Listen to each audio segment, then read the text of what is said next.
Hoy por la mañana, mientras me hacía un café, pensaba mucho en una película que he visto anoche y probablemente la conozcan, se llama 7 años en Tibet y es una película muy bonita y aunque es un poco quizás triste, yo pensaba que es tan real, ¿no? Pensaba en cómo la historia, nuestra historia, se repite una y otra vez, en que a veces personas tan buenas y nobles sufren demasiado y que la vida o el mundo simplemente no es justo para todos. Y he vivido en este lugar, en la montaña, aislada de todo y de todos por un buen tiempo ya. Y hay un pequeño restaurante, un restaurante familiar al frente de esta cabaña donde estoy. Y son todos familia y trabajan todos juntos. Y hay una chica que siempre nos atiende. No sé, pienso debe tener más o menos mi edad o quizás un poco menos, no lo sé. Y está todos los días en el restaurante. Desde que abre hasta el final del día, todo el día. Y yo pensaba, gracias a Dios yo tengo la dicha de ir a comer todos los días a este restaurante. Pero gracias a Dios también he tenido la dicha de trabajar todos los días en un restaurante y hacer exactamente lo mismo que ella está haciendo aquí. Claro, gracias al lugar donde yo estaba, quizás ganaba mucho más que ella, me imagino. Pero no tenía la comodidad de trabajar con mi familia y tampoco en mi propio país. La mayor parte del tiempo yo detestaba ese trabajo, porque era agotador, o porque no tenía tiempo libre, o porque a veces la gente no era tan amable, etc.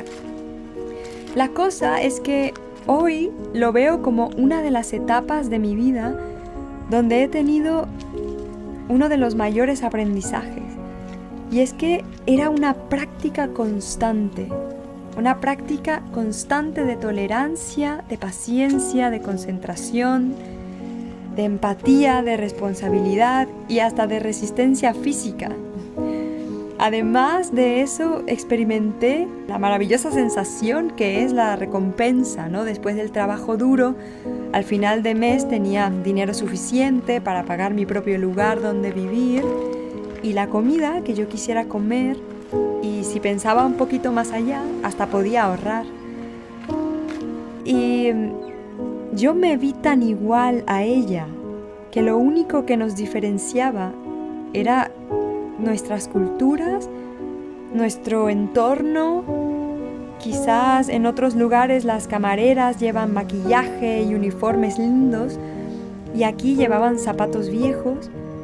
Pero todas las cosas que he encontrado que nos hacen diferentes son tan pequeñas y la mayoría quizás creadas por nosotros mismos.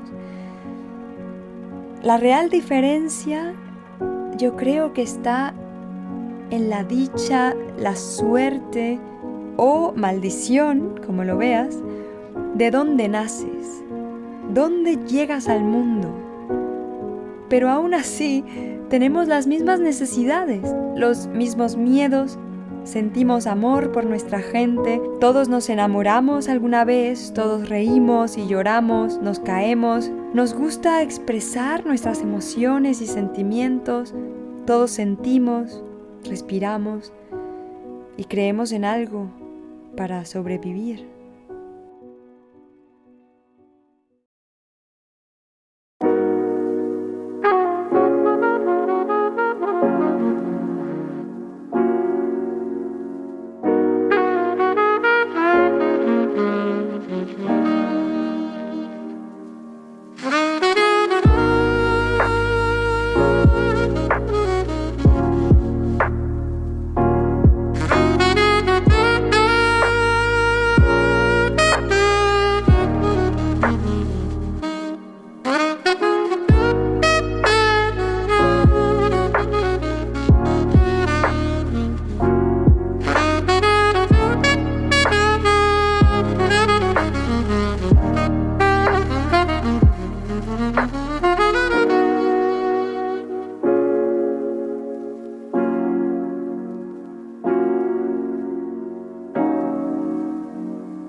Todos los días veo o escucho algo que más o menos me hace entrar en un éxtasis de alegría.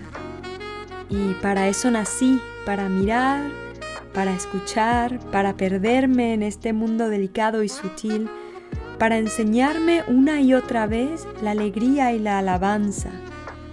Tampoco hablo de lo extraordinario, de lo temible, de lo terrible o de lo muy especial, sino de lo ordinario, de lo común, de lo aburrido, del teatro cotidiano.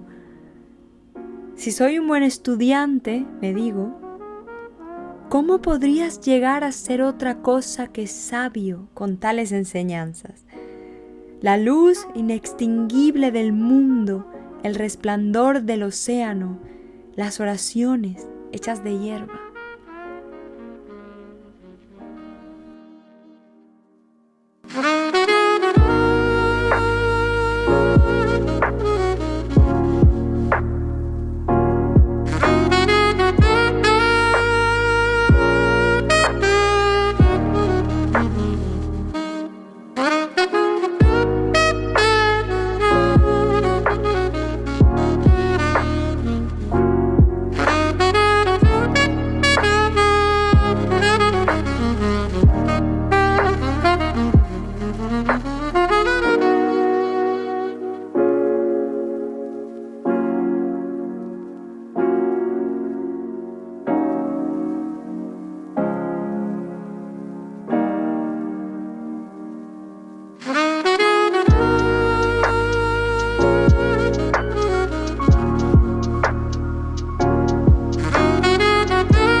Hace poco he leído un libro de Mary Oliver y hay esta frase o todo un párrafo precioso que me encantaría compartir con ustedes. Y dice así: pero poco a poco, a medida que dejabas atrás sus voces, las estrellas empezaron a arder a través de las nubes. Y una voz que poco a poco reconociste como la tuya, te hizo compañía mientras te adentrabas más y más en el mundo, decidido a hacer lo único que podías hacer, salvar la única vida que podías salvar.